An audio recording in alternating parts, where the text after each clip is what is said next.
Thank you. So my name's Adrian King from Redboat, and we produce animation and video for science, government and business. I've been doing this for about 20 years, and in the last 5 years I've been doing a lot of science communication work. It's a lot of fun, very satisfying, very rewarding to work with people in this field. And so what I'd like to do today is share a little bit about a bit of a framework, strategy framework, which I hope you can use, and a couple of very quick case studies. And last night I timed this in about 16 minutes, so I'm going to try and talk really, really fast. Okay, so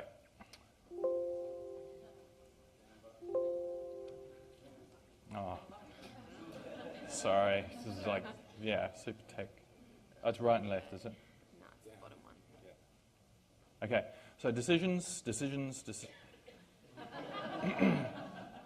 Am I pointing at the wrong place or something? Or I pressed the down button. Decisions, and more decisions. We can think of the creative process, whether it be writing a report or creating a video or an animation, as a series of complex and creative decisions. So, and that the outcome of that will depend on how well we make those decisions.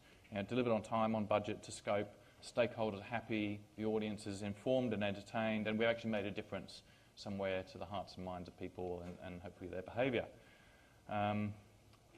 So we need to understand a little bit about the process to make this happen. And so in animation, in a real nutshell, there are 3 stages: script and concept development, design and storyboarding. These 2 stages, if we can keep all the creative decision making up front in these 2 stages, and we don't have to make any during the animation production. It's a bit like building a house. You don't want to be deciding where the kitchen is when you're already putting the roof on the house, because it's just the wrong order to do things. So this is really important, and this first stage is really the most collaborative stage with the scientists and researchers who really know the subject matter. So understanding the process is really important. Okay, here's a quick example of process. Top left, we've got the script outline, which is sort of almost like bullet points of the script. Bottom left is the actual voiceover script with the written description of everything we're going to see and hear. And on the right, you can see the storyboards, which show exactly how the animation is going to look, so that there's no room for error. You know exactly how the end result is going to work out on a piece of paper. So what do I do? Press play. I'm going to play this one now. We all want Australia to succeed, and as the world changes faster, we need to innovate to stay ahead.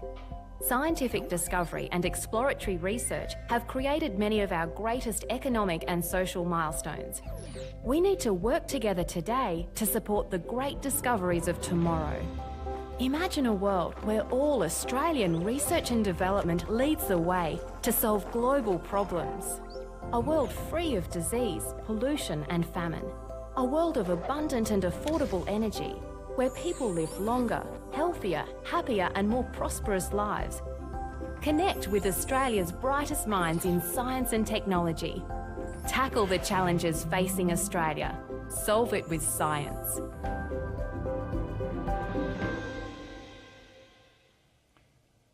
Okay, so that was for earlier this year at the Science Technology Australia conference, organisation. So strategy, no, PC fonts, I'm sorry, that's Y is supposed to be up next to the G. So PC Mac, it's a bane in my life. Okay, so strategy, I think of this as the why and the creative decision-making compass. So it's a compass of how we're going to make those decisions along the process and why we're doing it. So the communication objectives, as already been spoken about today, are really important. So what those objectives are, if we can define those really, really clearly, that's going to set our compass. And how do we do that? Well, there's 2 ways. One is content, focusing on what the content's going to be, and the other one is focusing on what the outcome is going to be. And I always say, always focus on the outcome first. Work out what your outcome you want to be is. Do you want to be influencing policy, getting investors, finding partners to work with you on research, getting input, spreading the message, changing thoughts and behaviours, etc. So get that really clear, then focus on the content. So anybody in the room familiar with digital marketing? No? A couple? All right, so digital marketing, the term funnel, this is a digital marketing funnel, is like everybody in digital marketing knows what this is. People come in the top and gradually lose people until a few people down the bottom end up buying your product. So the same kind of process occurs with getting your message out there with science communication, except we're not often selling something to people at the end of the day like this. So we're being paid usually by public funds. So I call this I invert it and I call it the engagement pyramid. And starting at the bottom, here's your end result, your full report, papers, several hours to read, digest. It's a big job to digest that material.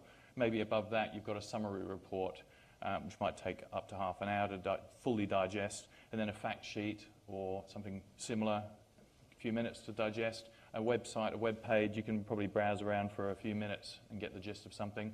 How do you get people, somebody asked this question a moment ago, how do you get people to go to this? And that's up in the top there.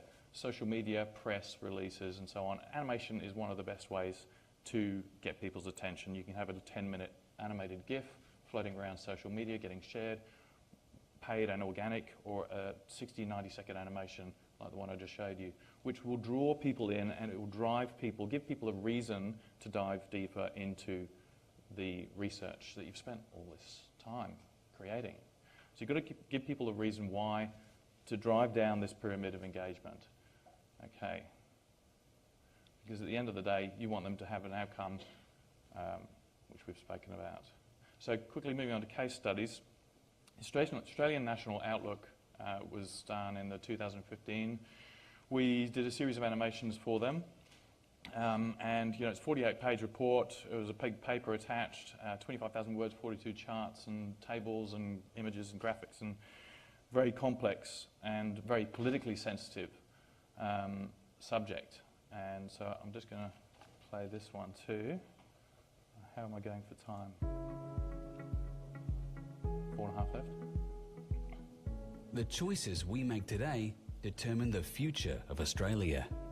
With robust projections of the choices that lie ahead, we can ensure a bright future and help prevent the loss of things we value most. Most predictive models and forecasts of the future have a specific focus. They don't see the bigger integrated picture of our future that we need in order to choose well. This is why the Australian National Outlook applies not one, but 9 of the world's leading economic and environmental models. It employs the expertise and insight of over 40 scientific researchers with a wealth of international research to create a detailed, integrated, evidence-based map of Australia's possible futures. The National Outlook charts key global and uniquely Australian drivers that shape 20 possible pathways that Australians may need to navigate over the next 35 years. It assesses the impact of these possible futures on energy, food and water supplies, and analyses the prospects for our most material and energy-intensive industries. Most of us already know that the world's population is growing from 7 to 9 billion people in the next 35 years. This growth includes a tripling of the world's middle classes from 1 to 3 billion, and with it, the larger consumer demand for all the resources needed to furnish this increased standard of living. The management and use of energy, food and water needed for this expansion are deeply interrelated and impact upon people, industries, landscapes and ecosystems. The National Outlook's future scenarios show that with a strengthened growing role of innovation and new technology, Australia's economy can continue to grow and our living standards improve with only minor impacts on the environment and some improvements. But only if we make the right choices today, and only if we increase innovative technologies. That was 3 years ago. Whilst this is good news, not all the possible future paths would take us there. The choices we make as individuals are important, but the choices we make collectively are even more important and responsible for up to 90% of the impact of how we manage energy, food and water, including impacts on people, landscapes and ecosystems. the stage has been set for a national discussion about the kind of future that would best serve all Australians and the choices that we'll need to make to get us there.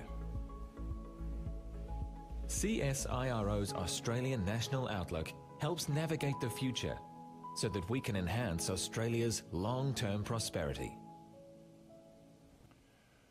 Okay, so the outcome of this, the results were, within the first 2 weeks, 4 deep dive opinion pieces placed in mainstream news, 9 feature stories by Australian journalists, nearly 200 news items, over 4,000 website page views, and 4,500 animation views. The list goes on. It was a real big success. Now that goes back to the pyramid that I was talking about, the pyramid of engagement. You've got all this work that's been done, putting all this together. It goes on the website, that's a screen grab of the website there. You've got to get people in at the top. And so this is a kind of actual, real results. So I feel kind of validated in that little pyramid, my pyramid diagram. There we go. So the communication manager on the ANO said that they were the point of the wedge in generating the public interest. They opened the doors for people to dig deeper, and they helped bring scientists and senior executives together. I wanted to show another case study as well.